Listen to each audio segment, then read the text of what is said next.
The extraordinary thing is, you see, that this is you. This extraordinary, marvelous arabesque of tubes, of bones and cartilage, myriads of interconnecting electronics and nervous systems and everything wonderful. But you can feel it, all of it, as if it was just happening to you. But if you want to feel it that way, then you've got to go the whole way, and you've got to feel that your decisions just happened to you. And that the thing that you call yourself, to which things happen, is just something that happens. You don't know how you managed to be an ego, how you happen to be conscious. That just happened too. So happenings happen to a happening. When you get that way, that's a very interesting road to run. But you can try the other way. You can extend it and say, now look here. If I really am my eyes, although I don't understand them, I mean, let us say I can't describe it in words, this is me. It's an extraordinary thing, but it is. Well, I don't understand how it happens. But then, you see, that's the whole point. If you will accept the idea that you are your own eyes and your own heart and your own ears with that wonderful spiral cochlea inside and all these amazing gadgets here, you're all that. Now, therefore, by a little extension of the imagination, you can very well see that if all those subtleties inside you feel other than your conscious ego, but nevertheless are one with it, the same argument will go for all the other things going on around you. The sun shining, the stars twinkling, the wind blowing, and the great ocean restlessly pounding against these cliffs. That's you too. You don't control it, of course, because there has to be something about you you don't control, or you wouldn't be you. Because to understand the principle of relativity is there's no self without other.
You have to regard yourself as a cloud, because you see, clouds never make mistakes.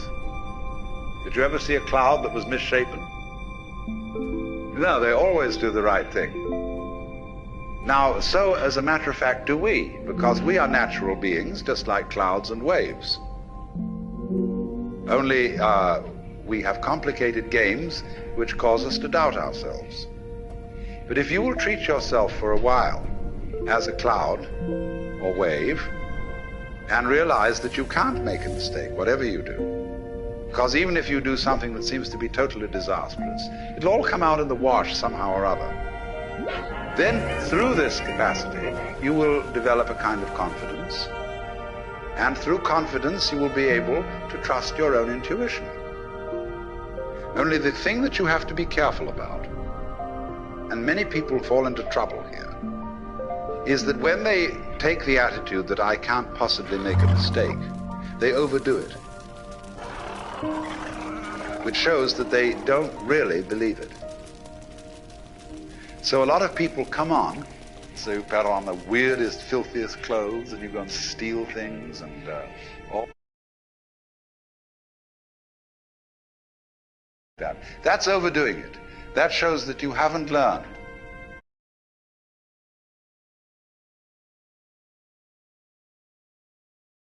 Compensating. Because before you were told to do this, do that, and the other, and watch, and be self-conscious and nervous, and so on. And so you just go to the other extreme. But this is the middle way of knowing it has nothing to do with your decision to do this or not. Whether you decide that you can't make a mistake, or whether you don't decide it, it's true anyway. That you are like cloud and water. And through that realization, without overcompensating in the other direction, you will come to the point where you begin to be on good terms with your own being and to be able to trust your own brain.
Everything in the world, knives and forks, tables and chairs, trees and stones,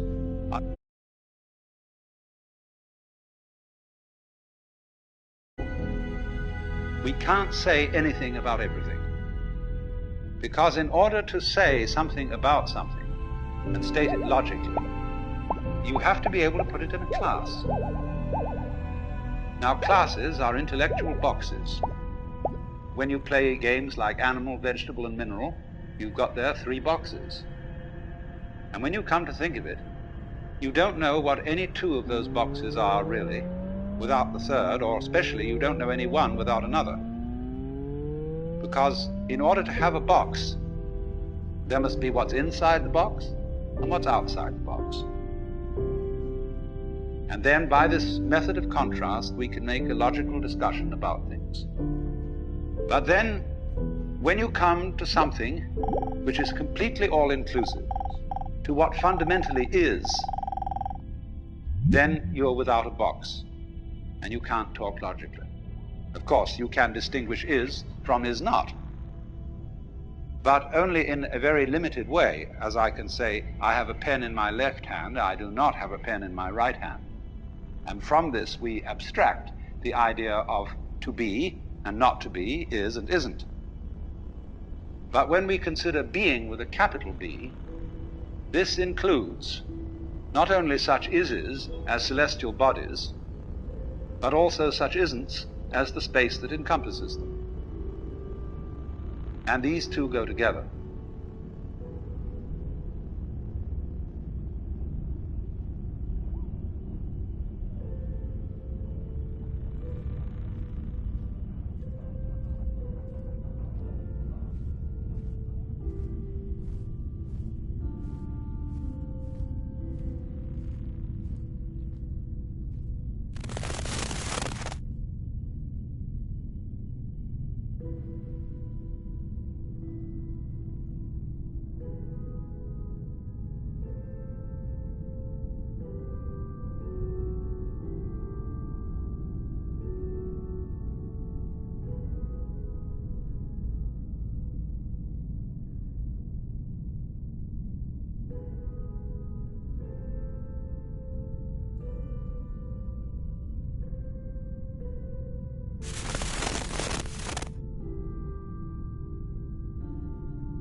A perfectly logical person would say that the notion of the self as the fundamental reality in which everything else exists is meaningless.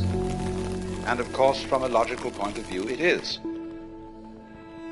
But at the same time, just because something cannot be put into a logical category does not indicate that it isn't real. It's saying that the self in each one of you is really at root one.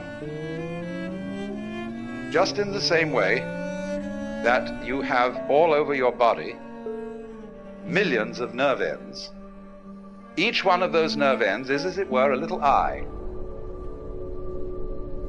And it gets its impression of the world, but it sends it all back into the central brain. Well, in a somewhat similar way, every person, every animal, and even rocks are regarded as sentient beings in a very, very primitive form. So all those forms that we see may be looked upon as the eyes that look out of one central self. Only, of course, in the human body we can see the connections between the nerve ends and the brain. It's much more difficult to see the connection between one individual and another. And therefore it's very easy for us to form the impression that I am only what is inside my bag of skin. And that my ego, myself, is a different self from yourself. And we're all, therefore, fundamentally disconnected.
No person exists alone. And we need, in order to live, the cooperation of a community, of a society, not only of people, but also of plants, many kinds of animals, insects, bacteria, air.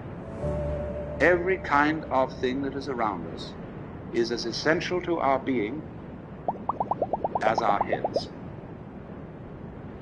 You can draw little gradations of some things that are more essential and some things that are less essential. But fundamentally, everything is necessary for your existence.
So your apparent disconnection, the fact that you are not tied to other people with umbilical cords or some kind of wiring that gives you one mind.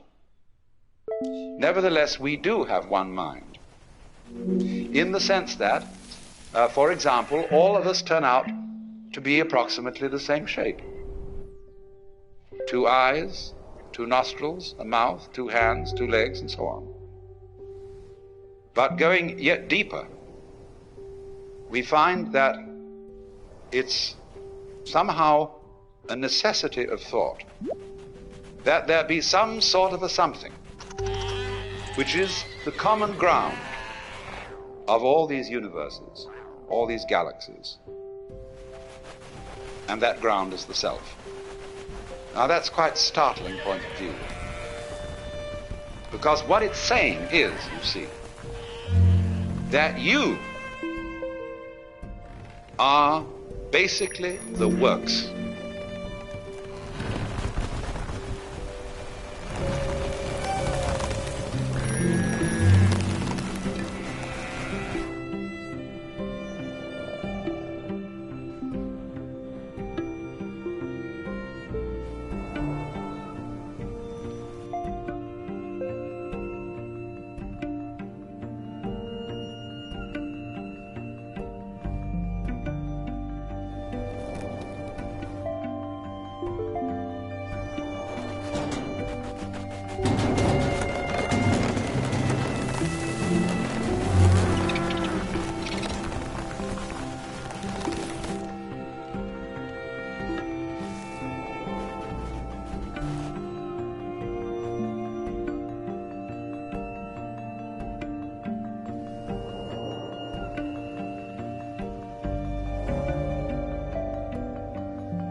You have, going on all the time, two types of consciousness.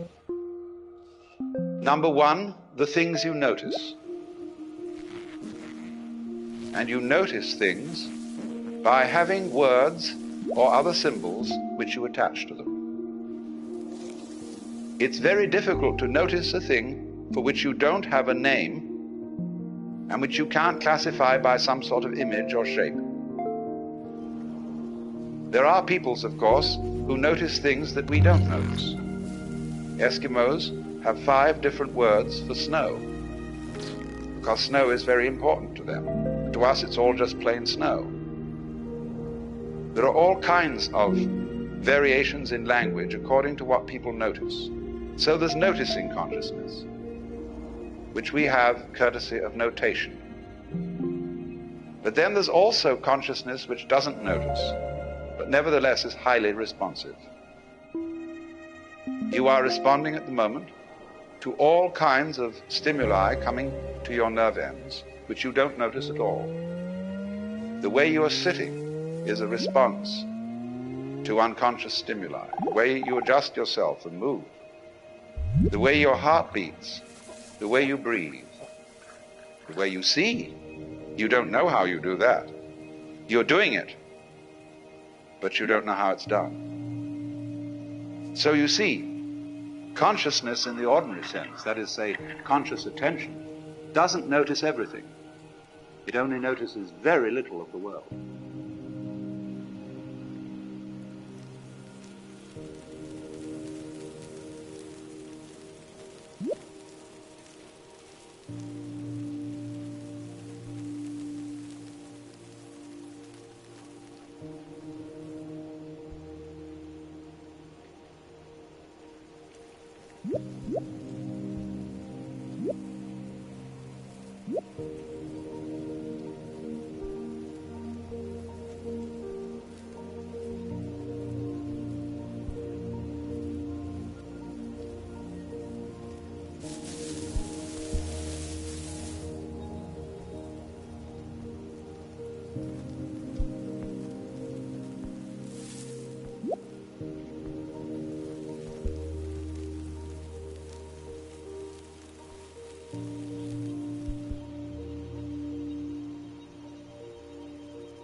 just in the same way that conscious attention is not aware of all the other operations of the body, in just that way, we are not aware of our connection, indeed our identity, with the fundamental self. We go to sleep at night, and then we wake up, and because the physical brain is still there, we remember everything that happened the day before. But if the physical brain decomposes, then we're what is called dead. And we say, well, that's the end of that. But when the leaves die and fall off the trees, or the fruit drops, next year, more leaves, more fruit. So in the same way, when you and I die, more babies later.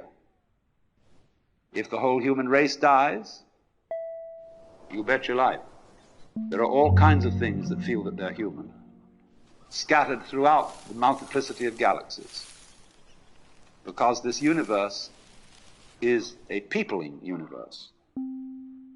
But because we are unconscious of the intervals, we are not aware of the self with our conscious attention when conscious attention isn't operating. But still, just as you don't notice what your pineal gland, say, is doing at the moment, so in the same way, you don't notice the connections which tie us all together, not only here and now, but forever and ever and ever and ever.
basic reason why we don't notice the self is that the self doesn't need to look at itself. A knife doesn't need to cut itself. Fire doesn't need to burn itself. Water doesn't need to quench itself. And a light doesn't need to shine on itself. Nevertheless, it is possible, in a certain way, to become aware of oneself in this deepest sense, to know that you are the totality, to wake up from the hallucination that you are just poor little me, from that kind of hypnosis, and discover that you are simply something being done by this vast, indescribable self, which is out of time, which has no beginning, no end, neither continues nor discontinues. It's beyond all categorization whatsoever. So when you are trying to know the self, you have to get rid of every idea in your head and see this everyday world just as it looks now, but see as clearly can be that it is all the self.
If you look at the moon, you might imagine at full moon that you were looking at a disk until somebody points out to you that it's a ball.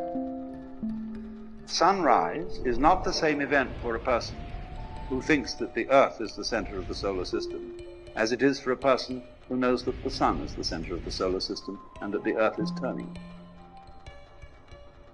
Now, nothing in the way of a sense impression has changed, but your understanding of it has changed radically.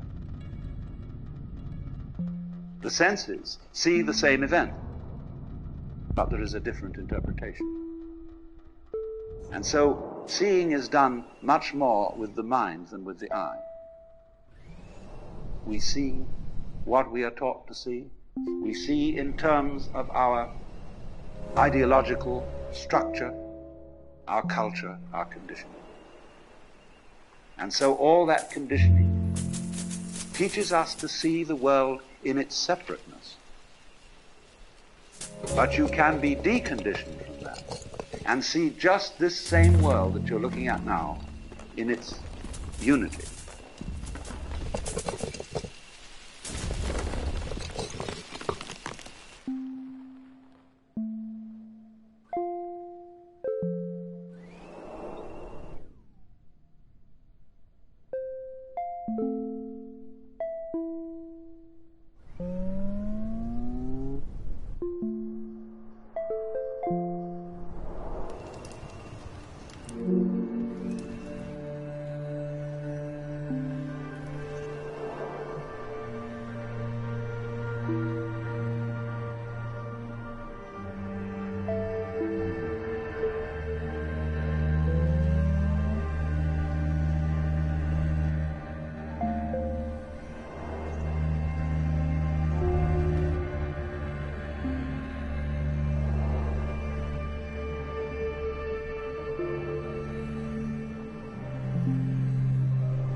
You